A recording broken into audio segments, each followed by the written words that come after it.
You're listening to the N2K Space Network.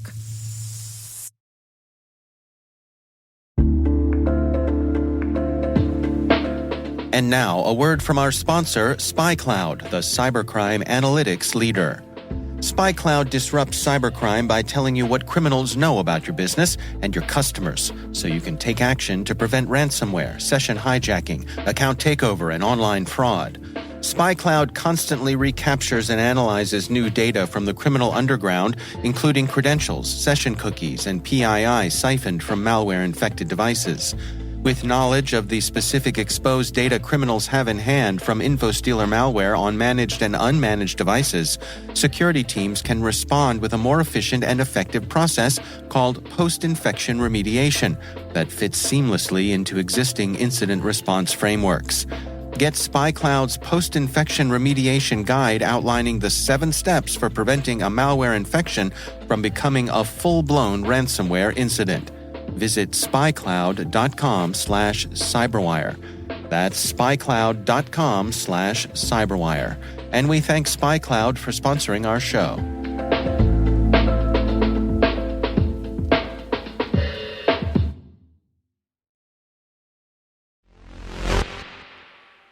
Hello, everyone, converging upon Colorado Springs, Colorado for this year's Space Symposium.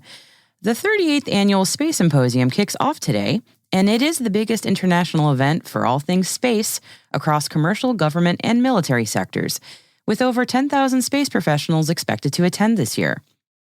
Major international space agencies and companies will be in attendance, though we imagine there may have been some last-minute detours to a certain southern Texas location for some Starship-y kind of reason.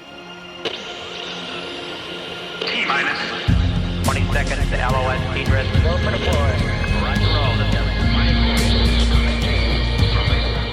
Today is April 17th, 2023. I'm Maria Varmazis, and this is T-minus.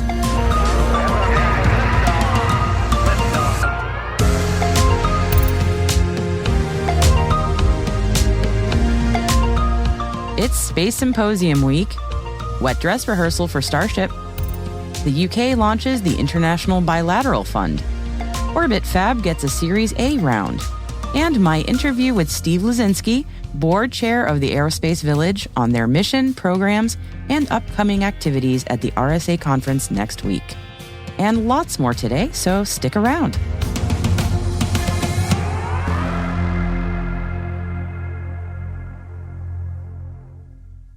But first, a big welcome to the new T-minus show producer, Alice Caruth. Alice, I'm thrilled to have you join us. Okay, as we said at the top of the show, it's Space Symposium Week, and I probably don't even need to tell you this, but it's a very busy week for space professionals. We expect to hear plenty of new stories breaking this week from the big event, and if you're there in person, no doubt you've got a busy couple of days. And a special hello to the folks hanging out down in Boca Chica and on South Padre Island. SpaceX's Starship got its much awaited FAA launch license late last Friday, and this morning the team got things started for Starship's first integrated flight test. First attempts rarely result in a launch, though, and Starship was not an exception to this. A frozen pressurization valve in the first stage of the Super Heavy rocket today forced a scrub, but this wasn't a waste. The planned flight test became a wet dress rehearsal instead. It'll be at least 48 hours until another launch attempt can occur, so perhaps Elon Musk's launch date of choice on Thursday might actually happen. I'll let you look up that date on your calendar. The 33 Raptor engines powering the massive Starship Super Heavy use a combination of liquid oxygen and methane as a propellant. While Relativity Space's Terran 1 may have technically snatched the crown of being the first rocket to get to orbit thereabouts using methane, it's not a crowded field just yet. Methane is often called the next-generation rocket fuel, but no new technology is without its teething problems, and so far methane has proven to be kind of tricky. So if Starship's flight test, hopefully later this week, is a success, it won't just be the massive scale of this ship that's a big win. The rocket fuel will be quite a success story, too. And we're already getting news out of Space Symposium this week, and that's going to be a theme this week for sure. The UK Space Agency today announced that £20 million will be available for its International Bilateral Fund, or IBF, and that will specifically be to support international relationships in the space sector. IBF funds will support research by international partners in industry, research, and academia in countries that are already strong space partners, like the US, Canada, Australia, and Japan, as well as what the UK is calling, quote, emerging space nations.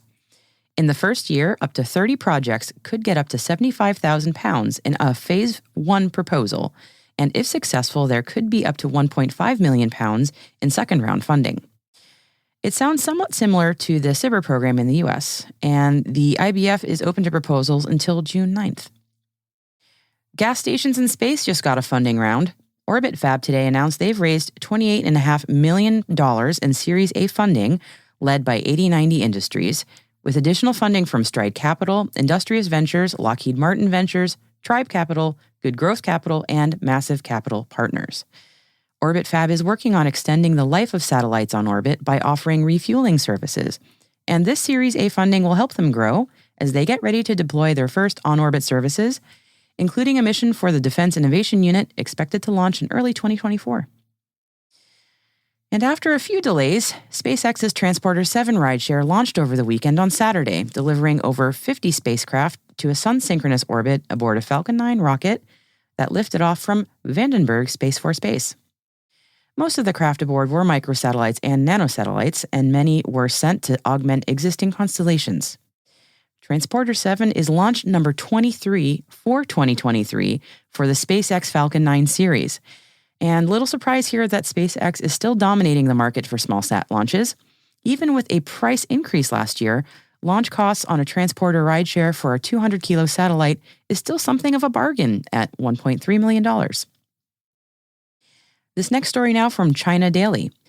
At a recent conference in Harbin, Chinese officials said that the Chinese space station can now produce 100% of its oxygen supply and recycle 95% of its water resources. Bian Chang, director of the Environmental Control and Life Support Engineering Office under the Astronaut Center of China, said the 6 regeneration systems that make this oxygen regeneration possible reduce the amount of supplies needed to the Chinese space station from the ground by 6 tons a year. Recently, Boeing has announced that they've been working on the Protected Tactical Satcom Prototype, or PTSP, which is an anti-jamming payload that will be integrated aboard the U.S. Space Force Wideband Global Satcom 11 satellite, scheduled for launch next year, with the PTSP coming online in 2025. According to the story from Via Satellite, the technology behind the PTSP will automatically counter various GPS jamming techniques, from jammer geolocation, real-time adaptive nulling, frequency hopping, and other methods. GPS jamming is no mere nuisance, and it's been an imperative for quite a long time to improve the resilience of position navigating and timing systems that we all rely on, and especially the military.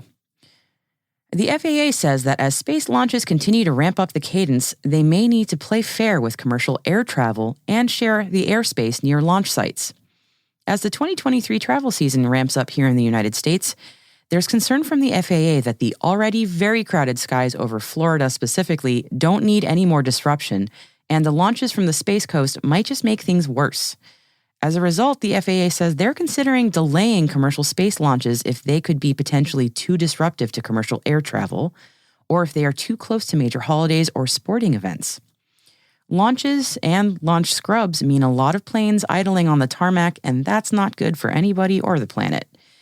According to a story in Reuters, a memo from 4 major U.S. carriers said the March 11th Terran 1 launch attempt and subsequent scrub caused 99,000 incremental flight delay minutes, impacting 303,000 customers, resulting in an additional 227,000 gallons of fuel burn for 3 of the 4 U.S. carriers, which Reuters estimates was worth about 4.9 million pounds of CO2 emissions.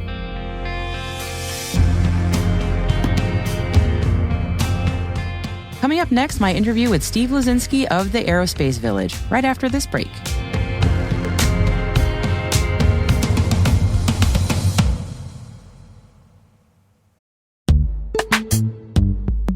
This episode is brought to you by Palo Alto Networks, the leader in cybersecurity. As AI-driven attacks increase, organizations can't afford to have network security that's stuck in the past.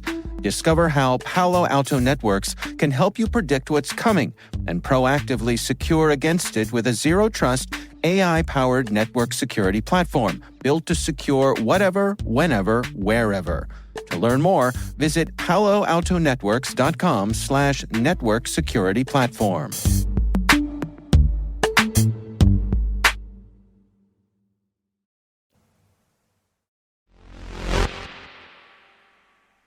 From April 24th to April 27th, the 2023 RSA Security Conference is happening in San Francisco, and it's one of the biggest professional cybersecurity events in the world. And there will be aerospace experts there, laser-focused on the current state of space system security and what can be done to improve it.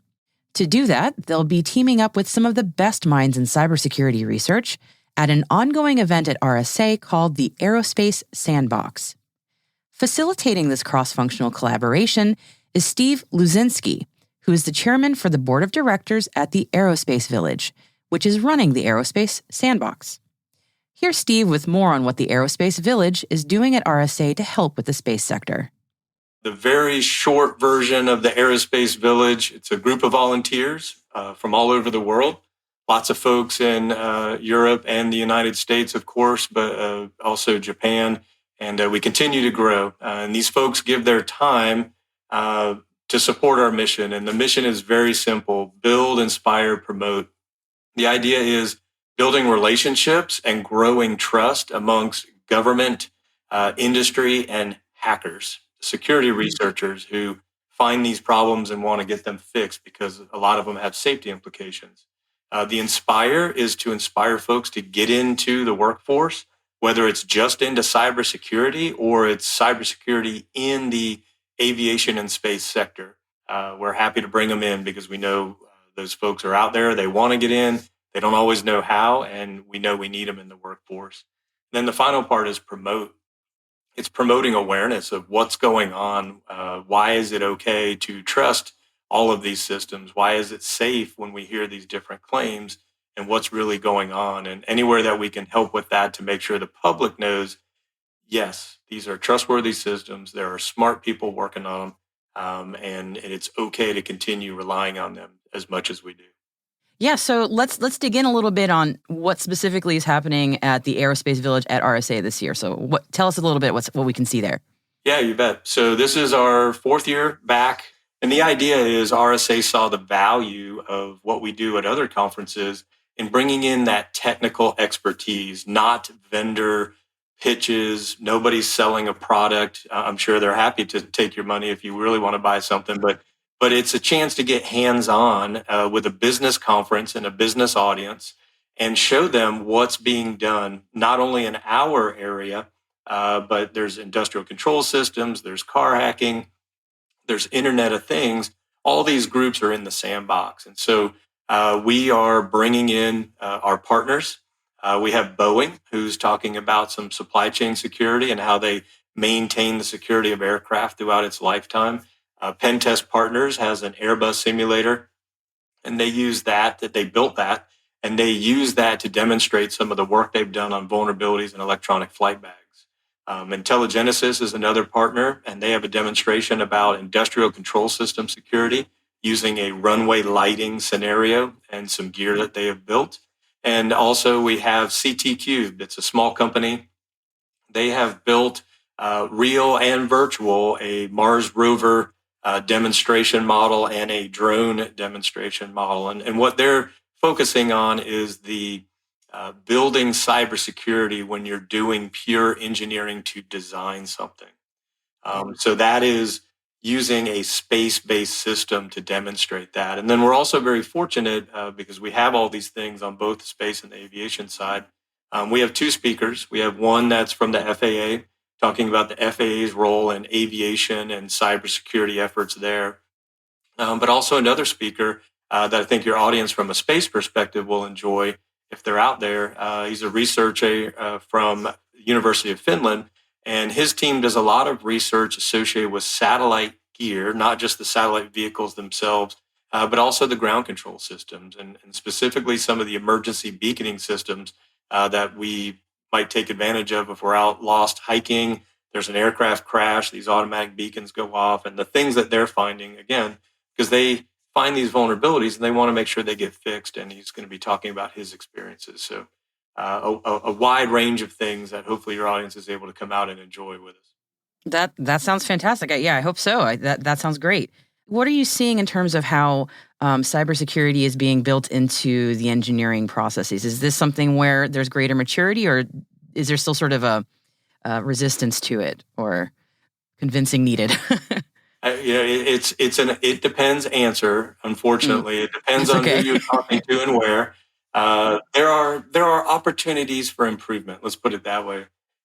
There's certainly some areas that we see in industry, in government, where things are going really well. There's lots of talk and cooperation, things like that. And of course, there's other areas where things are lagging behind, right? Not everybody has the resources to invest. But when we are out talking to folks, and we're received very well in the sense of being able to get the government and industry side, who don't always cooperate and want to talk to each other for a variety of reasons, to understand, hey, these security researchers, these hackers, whatever stereotypes you have, this is the value that they bring. And so once those conversations get started, we've seen tremendous benefits, that the understanding of meeting somebody face to face, which, we had a little bit of a gap there. But as we start to see that come back, the value of that, having the conversations before a crisis so that folks can reach out to one another. And there's a number of efforts. Boeing has a tech council that they invite these security researchers in to talk about issues and what are topics that are current and pertinent to what's going on in this field. We also see that on the government side. There's an aviation cybersecurity initiative. Again, those are two aviation examples, but even CISA, they have a public-private working group for space cybersecurity, as does AIAA, and that is the American Institute for Aeronautics and Astronautics. They have an aerospace cybersecurity working group made up of their members and outsiders, and the village is a part of all of those, because that's where we see the folks interacting and the goodness of having the conversation and being able to propagate that further and get others to understand the value of bringing cybersecurity into the conversation early. Yeah, that's a great segue into my next question is, what would be your advice to a space firm that maybe has little to no understanding of where they need to get started on something like this? So there's plenty of resources in the sense, like some of those agencies and groups that I mentioned before, that they put out a public notice. They're inviting folks to join their events, to listen and learn, to come in and present. There's a space ISAC that invites folks in. There's also membership there. But again, they invite in for different discussions and presentations. And then even as simple as events like DEF CON, where DEF CON is a wide variety of things. It's the biggest hacker conference in the world. It happens in the US, out in Vegas in August, for folks who may not be familiar. But they have just a tremendous range of things that they do. And then when you have a village like ours, you can focus on aerospace topics. You can come by, and we're already thinking about this year's DEF CON, but what we've done in the past, we've had AWS brought in a segment of their ground control network, and they had a capture the flag contest. So anybody could walk up, learn how to use their network, and try some games that help them learn what's going on. We had folks from Hackasat who bring in CubeSats and FlatSats who are teaching and demonstrating. And so it's a chance to interact with those folks. It's a chance to learn what is going on in the field and to talk to experts who are doing this. So for folks in a startup mode who are trying to learn more about the cybersecurity aspects, or where to go to learn more, who to talk to, that's another great venue. And one thing we were talking about before we got started was sort of debunking real threats versus ones that maybe we hear about in the media that aren't as relevant. Any examples there you want to chat about? Yeah. Any little favorites? Yeah, I don't know if I need to go into specific examples, but I think typical, an incident happens, everybody reacts. The first news reports say one thing, and a lot of times that's not actually what's going on. And so that's why we made sure to highlight that as part of our mission. There is so much goodness out there, goodness as far as smart people who do know what's going on most of the time because they're there firsthand, or others who have the expertise to understand while there may not be a lot of information, this is the more likely cause behind things. So when you start bringing them together with media and cybersecurity smart reporters who want to learn more and present the story correctly, you give them a venue to talk to one another. That as a connector is what the village does. So we can help bring those smart voices together to make sure the right information gets out there. The right information as in getting to the level of detail so it's easy to understand for the general public, because most of the time the folks we're talking to are absolutely not in-depth technical experts. So let's make it something easier for them to understand. Let's make sure, is this really cybersecurity? Think back to the FAA NOTAMs issue that happened not too long ago. That was a mistake. That was not a hack and some massive movie scenario of things to worry about. That was just bad process. Or other events where I don't know the details of Viasat, but there's a lot going on there in the background between what happened on the satellite and what happened in the ground control network. And the reporting that's coming out appears to be good, solid background and details, and Viasat, how they're talking about it. We haven't been a part of that, so I'm not trying to claim any of that, but just seeing that happening, the willingness to talk about those things is very encouraging. Yeah, indeed. And certainly since the Viasat incident last year, I've incidentally been hearing a lot more interest in this. So I hope that you'll see that interest reflected in attendance at RSA and DEF CON this year. And I look forward to following up with you on how both events go and what happens this year, what's new. So yeah, you bet. Happy to talk anytime. And if anybody has questions, to get in touch and be able to reach out and learn more. Steve, it's been a pleasure. Thanks so much for speaking with me today. You can find out more about the Aerospace Sandbox at RSA and the Aerospace Village at aerospacevillage.org.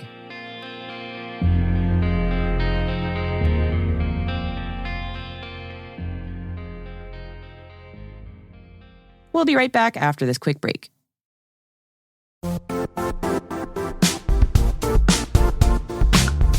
Now, a word from our sponsor, the Johns Hopkins University Information Security Institute, currently seeking qualified applicants for its innovative Master of Science in Security Informatics degree program. Study alongside world-class interdisciplinary experts and gain unparalleled educational, research, and professional experience in information security and assurance.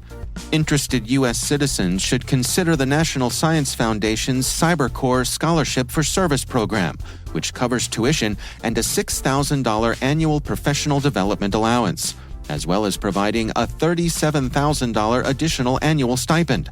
Apply for the scholarship and the fall semester by March 1st.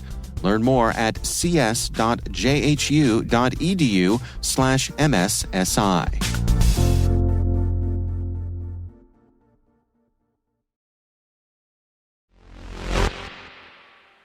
Hello again. We've got a balloon story for you today. Now, don't roll your eyes. It's nothing nefarious or mysterious. This one's all science. NASA this week launched a pumpkin-shaped super-pressure balloon from Wanaka Airport in New Zealand. This balloon is football stadium-sized, and I assume we mean U.S. football and not a football pitch, and will hit an altitude of 110,000 feet. Its 100-day mission? To test the balloon's super-pressure technology and to seek out new large galaxy clusters with a new telescope on board provided by Princeton University. The balloon is fully enclosed, which adds to its longevity. Oh yeah, this is new balloon technology. NASA's Scientific Balloon Program Chief, Debbie Fairbrother, said this: "The superpressure balloon technology is a real game changer for conducting cutting-edge science at the edge of space at a fraction of the cost of flying into space."